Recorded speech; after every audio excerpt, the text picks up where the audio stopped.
Good morning friends, myself Sushmita from Hajipur. I am paramedical tutor in GS Paramedical College Hajipur. तो friends हम लोग पढ़ रहे थे सर्जिकल इंस्ट्रूमेंट के बारे में. तो बहुत सारे सर्जिकल इंस्ट्रूमेंट के बारे में मैंने पिछले वीडियो में बताया था. तो आज हम लोग कुछ और इंस्ट्रूमेंट के बारे में देखते हैं. तो सर्जिकल इंस्ट्रूमेंट जो है स्पेशली सर्जरी के टाइम यूज़ किया जाता है, जो कि बिल्कुल अच्छे तरीके से स्टेरिलाई होना चाहिए.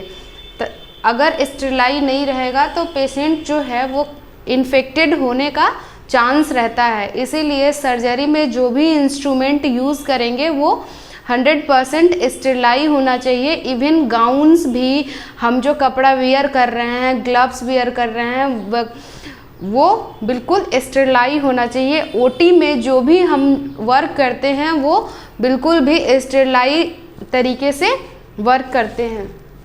तो सबसे पहले सबसे कॉमन इंस्ट्रूमेंट है ओटी का स्पॉन्ज होल्डर, स्पॉन्ज फॉर्सेप.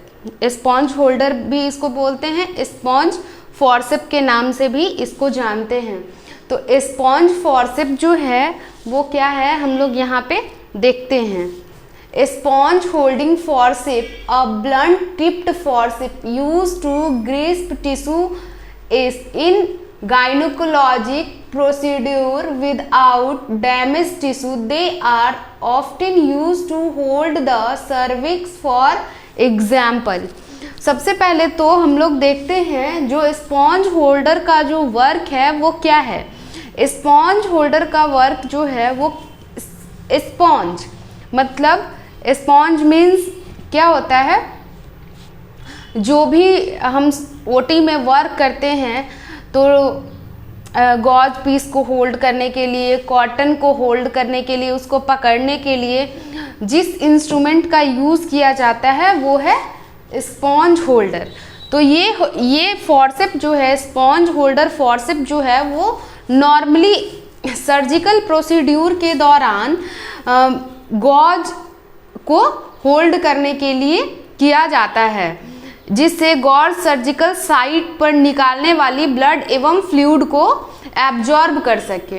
क्या करता है, आराम से हम लोग जो है बिटाडिन हो या कोई भी डिसइंफेक्टेड सॉल्यूशन हो, उसमें गॉज को डुबोकर या कॉटन को डुबोकर सर्जिकल साइट पे हम लोग पेशेंट को डिसइंफेक्टेड करते हैं.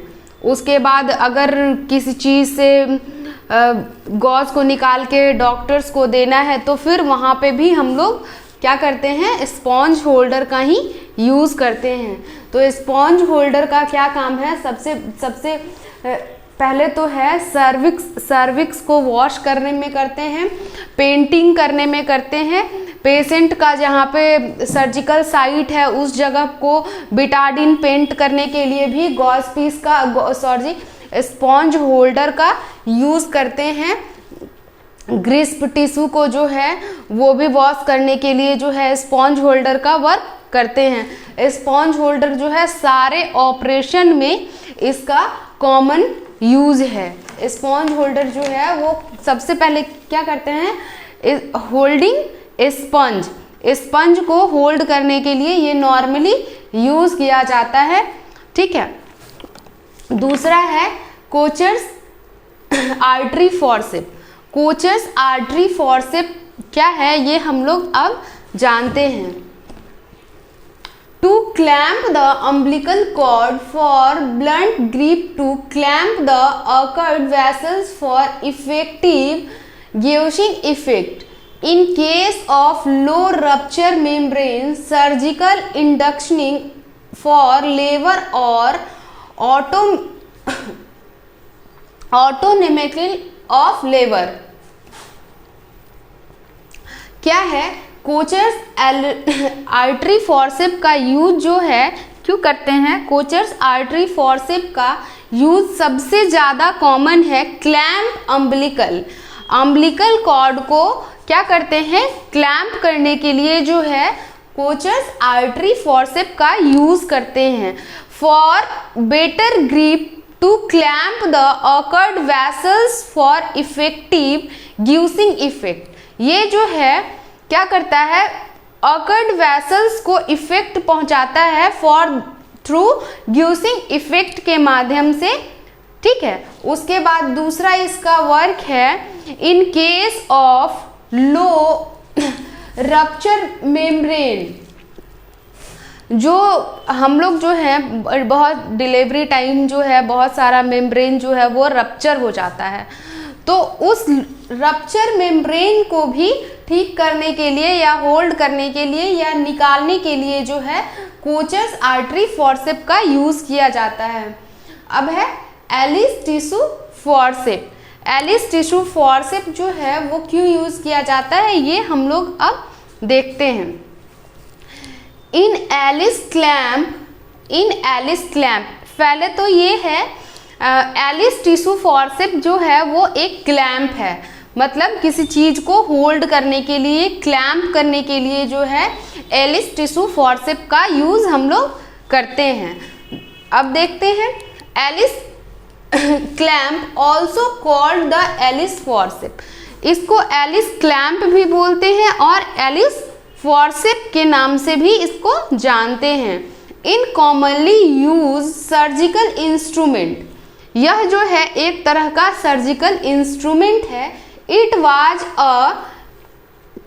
इन्वेंटेड बाय अकर एलिस, ये जो है अकर करता है इन्वेंटेड को, ठीक है। एलिस फॉर्सेप जो है किस चीज को अकर करता है, इन्वेंटेड को। This Allis clamp in a surgical instrument with sharp teeth, ये जो है कोई भी छोटा मोटा इंस्ट्रूमेंट को क्लैम्प करने के लिए, होल्ड करने के लिए इसका यूज किया जाता है। इसका जो टिप होता है वो शार्प होता है, टीथ की तरह जो है, कंघी की तरह, कॉम की तरह इसमें जो है स्ट्रक्चर होता है। With sharp teeth use to hold और grip fascia and soft tissue such as breast और बाउल टिश्यू। ये जो है क्या करता है, ब्रेस्ट से रिलेटेड अगर कोई सर्जरी हो रहा है तो उसमें जो है ये क्लैम्प करने के काम आता है। तो सब और हम लोग एलिस टिश्यू फॉर्सेप के बारे में जानते हैं। तो एलिस टिश्यू जो है डीएनई के दौरान सर्विक्स को, एंटीरियर लिप को होल्ड करने के लिए जो है इसका वर्क किया जाता है। डीएनई जब जो होता है, जब किसी पेशेंट का होता है तो सर्विक्स के एंटीरियर लिप को भी होल्ड करने के लिए इसका एलिस टिश्यू फॉर्सेप का यूज किया जाता है। To hold the margin of the reduction, ये रिडक्शन का भी काम जो है वो करता है, ठीक है। ये एलिस टिश्यू फॉर्सेप जो है किसी भी चीज में रिडक्शन का भी काम करता है। इपिस्टोमी, उंड के एपेक्स पार्ट को भी जो है रिपेयरिंग के वक्त जो है उसमें इसका एलिस फॉर्सेप टिश्यू का वर्क होता है। तो हम लोग जो है यहाँ पे पढ़ लिए sponge forceps, Kochas artery forceps और एलिस टिश्यू फॉर्सेप। तो एक बार और हम लोग देख लेते हैं स्पॉन्ज होल्डर का क्या वर्क है। तो ये स्पॉन्ज होल्डर फॉर्सेप जो है ये फॉर्सेप सामान्यतः सर्जिकल प्रोसीड्यूर के दौरान गॉज और स्पॉन्ज पकड़ने के लिए काम में लेते हैं, जिसे गॉज सर्जिकल साइट पर निकालने वाली ब्लड एवं फ्लूइड को एब्जॉर्ब कर सके। दूसरा है कोचर्स आर्टरी फॉर्सेप। तो कोचर्स आर्टरी फॉर्सेप का यूज जो है वो क्यों करते हैं, to clamp the umbilical cord, umbilical cord को क्लैम्प करने के लिए और बेटर ग्रिप को क्लैम्प करने के लिए। उसके बाद क्या करते हैं, दूसरा इसका वर्क है in case of low rupture membrane surgical induction. तो लो रप्चर मेम्ब्रेन को भी क्लैम्प करता है और उसको बाहर निकालने में मदद करता है। रप्चर मेम्ब्रेन को ठीक करने में, पकड़ने में, होल्ड करने में वो कोचर्स आर्टरी फोर्सेप का यूज होता है। दूसरा है एलिस टिश्यू फोर्सेप। तो एलिस टिश्यू फोर्सेप जो है DNE के दौरान सर्विस के इंटीरियर लिप को होल्ड करने के लिए लिया जाता है to hold the margin of the peritoneum grip sit. तो वेजाइनल मसल, वजाइना के मसल को पार्ट वाइज जो है वो होल्ड करने के लिए जो है एलिस टिश्यू फोर्सेप का यूज किया जाता है। और दूसरा इसका वर्क है इपिस्टोमी वुंड के एपेक्स पार्ट को रिपेयरिंग करने में भी इसका हेल्प लिया जाता है। तो एलिस टिश्यू फोर्सेप आज हम लोग देख लिए, कॉचेस, आर्टरी फोर्सेप और स्पॉन्ज होल्डर देख लिए। ठीक है, तो आप स्क्रीनशॉट इसका ले लीजिए।